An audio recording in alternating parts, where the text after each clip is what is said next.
Hey, topping your life math industry, and Merry Christmas and Happy New Year. So every year we usually do a Christmas and a New Year special, and this one we're gonna take a look at the Polar Express. But we're gonna talk about a theme in the Polar Express where it applies to physics, and it's our Christmas and our New Year special. And we actually have a similar model, but in a smaller scale. What we're gonna do is try to solve a problem out. And yes, it applies to physics. If a Polar Express train model, the locomotive runs on a track on the picture below. If the locomotive has a mass of 5 kilograms, what's the train's velocity at points A, B, and C? And P.S.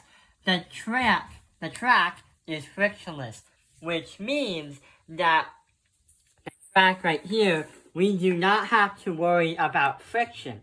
Only velocity, acceleration, speed, and the force of gravity, the force of gravity are all going to be applied. So if you watch the Polar Express, one scene, the train actually goes on a roller coaster, where the two main characters and the conductor are like right in front of the train, sitting right here.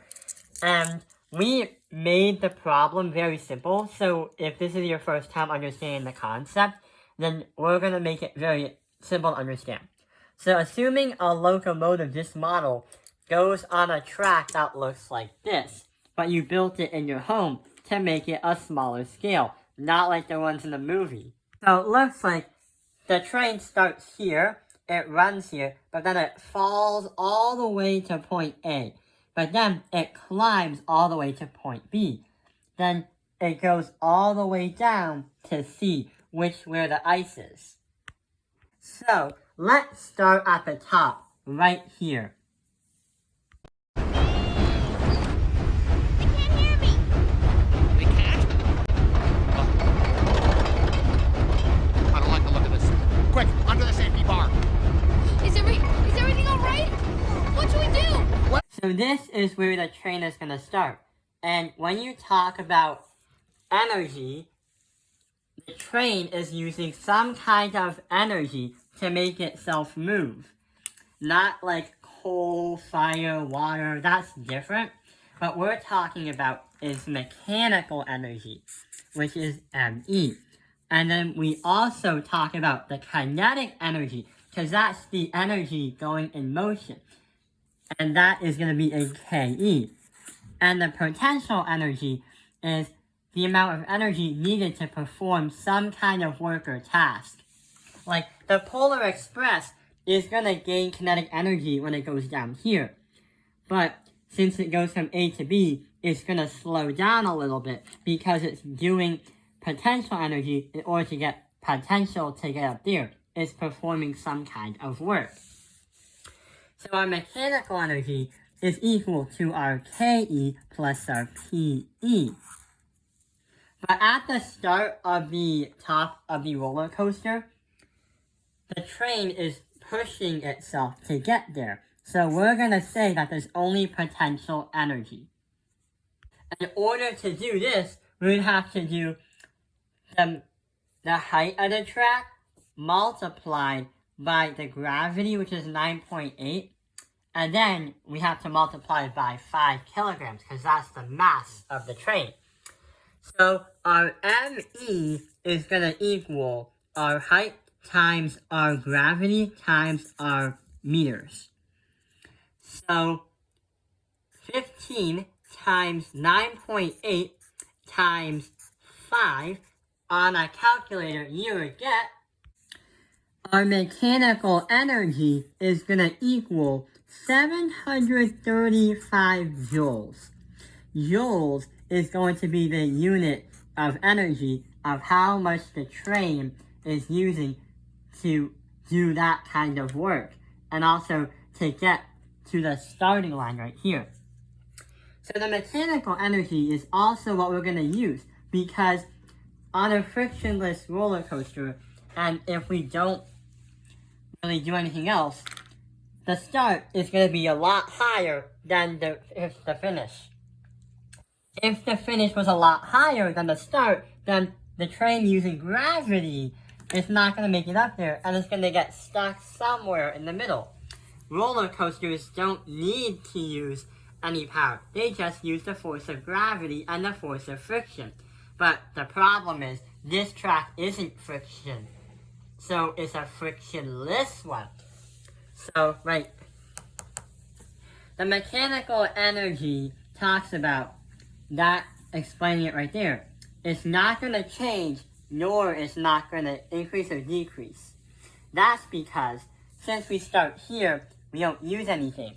We just transfer that from mechanical or kinetic, because the law of conservation, energy cannot be created, nor can it be destroyed. So we're not going to calculate the velocity at the start, because even though the train is moving in the movie, we're going to assume that it's not moving. But until we get to have to calculate point A.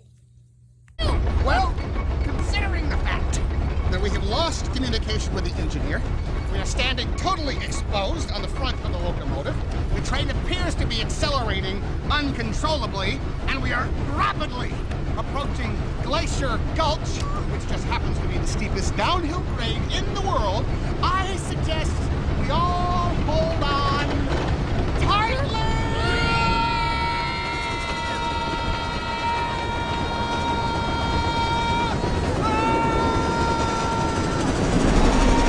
So as you saw in the last video clip, the train suddenly goes way down, increasing its speed and accelerating until it gets to here.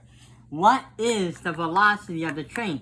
So now we can assume that the Polar Express is actually in motion. So for point A, here's what's going to happen. Our mechanical energy is going to be equal to our kinetic plus our potential energy. But there is one problem. We don't need one of the letters right here. If the train is falling and is reaching point A and is increasing its speed, which one would it be using? Yeah, it would be using our kinetic energy. We don't need to calculate our potential energy, because number one, the track is right over here, which means there's no way the train is going to climb. The track is at a height of 0 meters. And number two, the train is not using work or energy to get up something, which requires the work and energy. However, it's not going to work in this case scenario. There's nothing to climb, or potential with, or even try to go against something, unless it's gravity, which we're not. So, 735 joules was our mechanical energy from the last problem. But when we get to point A, that is going to equal, the formula for kinetic energy is 1/2 the mass times velocity squared. So 1/2 of 5 v squared, 2.5 v squared. So 735 equals this equation. To get our v alone, we divide by 2.5, and we need to use a calculator. And that would be equal to 294. But wait, we still need to do that v squared. So square root everything. So when you go on a calculator and do 294, wait, you have to clear second 294. So the Polar Express would be running at 17.14 on this scale model of the track. And when I say 17.14, that is going to be meters per second. So that is going to be our answer for part A.